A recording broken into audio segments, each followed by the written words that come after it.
going on, y'all? Blanco Loco. Just a little update. So you guys already know we got the whole front subframe out. Steering rack too.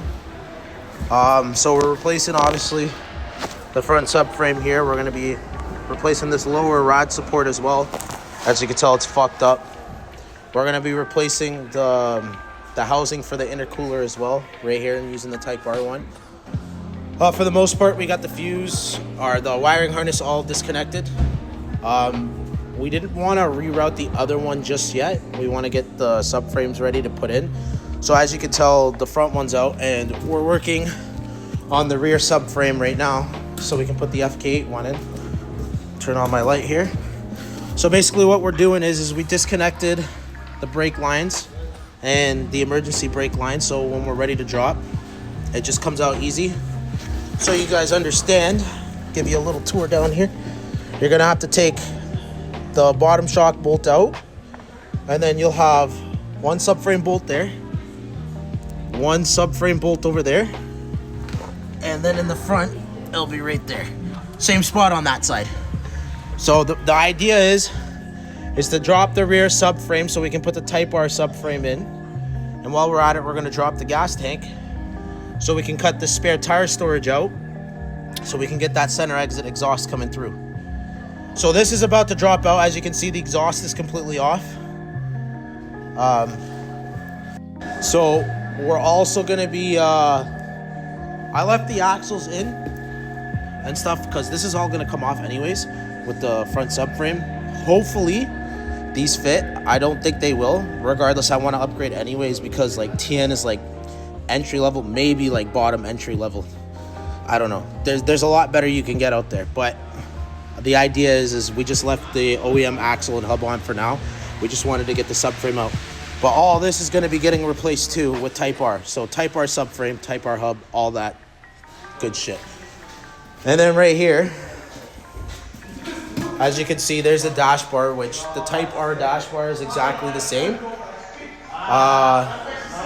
We wanted to take the Type R dash bar and put it in there because as you can see, it's just easier like that because the whole wiring harness comes into place already. So it's basically just plug and play.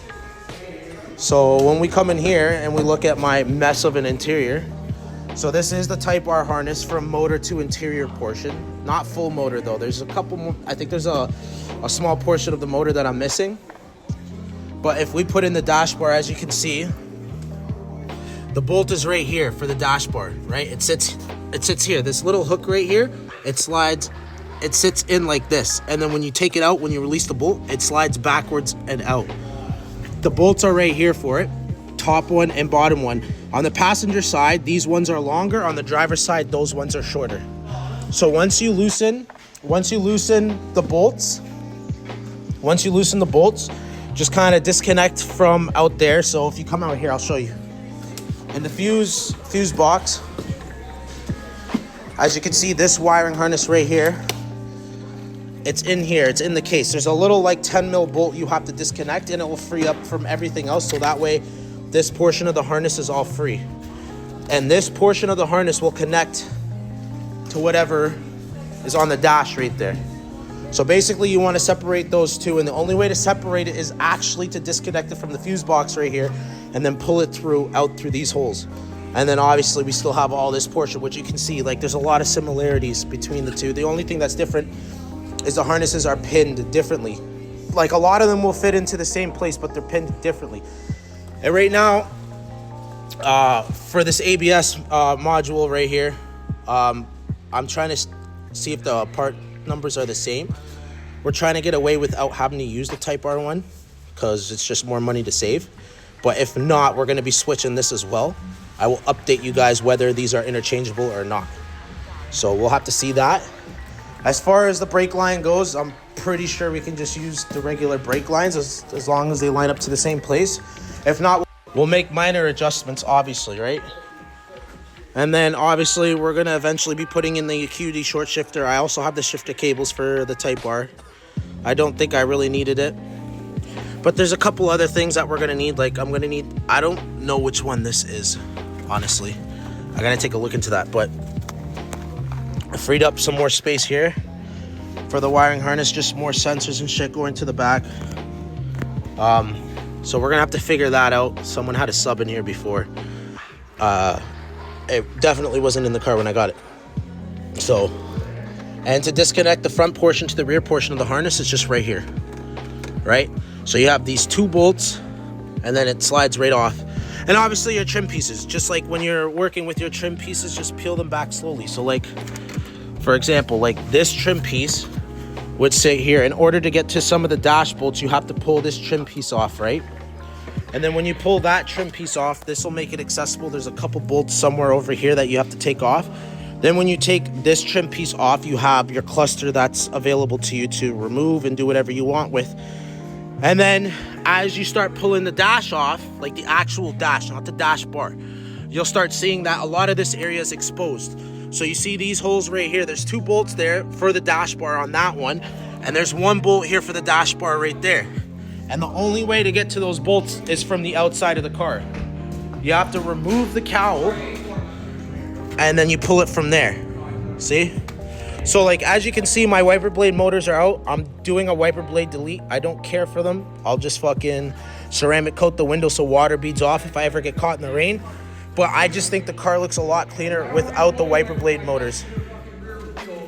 So we're just doing a wiper blade delete right now. And yeah, so this is what's going on. So the front subframe's already out. The rear subframe's already out. And when I install them, I will show you guys that they do line up, they do work and all that stuff. I'm just giving you guys a runaround of how to take it off. Oh, and just so you guys know as well, in order to get your front subframe out, as you would imagine, you have to take off a portion of the skid plate. Technically, you're supposed to take these brackets off, but because we had already taken, hang on, let me focus, sorry. You're supposed to take these brackets off and then the subframe will drop out once you take out the front bolts over here by the rad support, somewhere over here. But what we did is, because since we already had the motor out and everything, we kind of just slid it out. We're gonna be replacing these anyways, but just letting you know, like if you go through the hassle of doing this swap, like instead of fighting with these rusted ass bolts right here, just fucking take the motor out, take the rad out, drop the front of it, and then you just pull it and it comes out. Obviously you got to disconnect that steering knuckle bolt right there, otherwise it'll be hanging from that. So make sure you disconnect that, right? Disconnect that and then it'll drop out with the subframe, and then you just slide it right out, right? And obviously we're going to be fixing this gap that you see here. I was going to use Type R skirts, but I don't think we want to go that route anymore. We're going to do a custom wide body for the rear. Not like crazy, just like something to match the width of this, so that way there's not too much poke, you know what I mean? So I'm going to be coming up with an idea for that. So basically what we're going to do is in the rear here, I'm just going to do something custom and the similar relation to what we got going on over there. Just so when we do have the poke, because the hubs will stick out a lot further, we just wanted to match. There's no point in me going Type R, because then this would kind of eliminate the idea of trying to be different, you know what I mean? And I feel like the Type R over fairings, no offense to any Type R owners, are a little tacky. Not a fan of the way they look. And plus, I want it to all look like one piece. I don't want it to be separate pieces, you know what I mean? I want it to be all molded together. So we're gonna figure something out for the rear there. And then, yeah, so that's just the runaround right now. You know what I mean? A lot of this is straightforward. I know it can seem like it's a lot to take on, but if you use your head and some common sense and just do your research, you know what I mean? This shit can be really easy. So, okay, here we go. Yep, nice and easy. We're coming. Yep. Here we go. Okay, on the ground. All right, rear subframe is out. Yep. Okay, now we're gonna go over a video quick. Yep. So I can show you guys. It's a little difficult. So you have bolt here, and bolt there, right? And then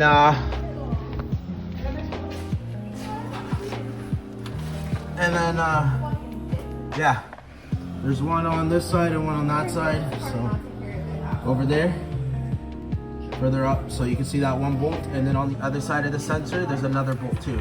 So 1, 2, 3, 4, And then when you drop your, I was gonna take this bolt out, but then my dumbass realized it's too long. But I think these are 2 10 mils, and you drop it from up there. You get it from inside here, and then you just take out the remaining bolts for the subframe. Just so you guys know, okay? So remember, these 2. Then you have 1 there. Then you have 1 there. 1 there, and then on the inside of that sensor, both sides, okay? Appreciate you guys.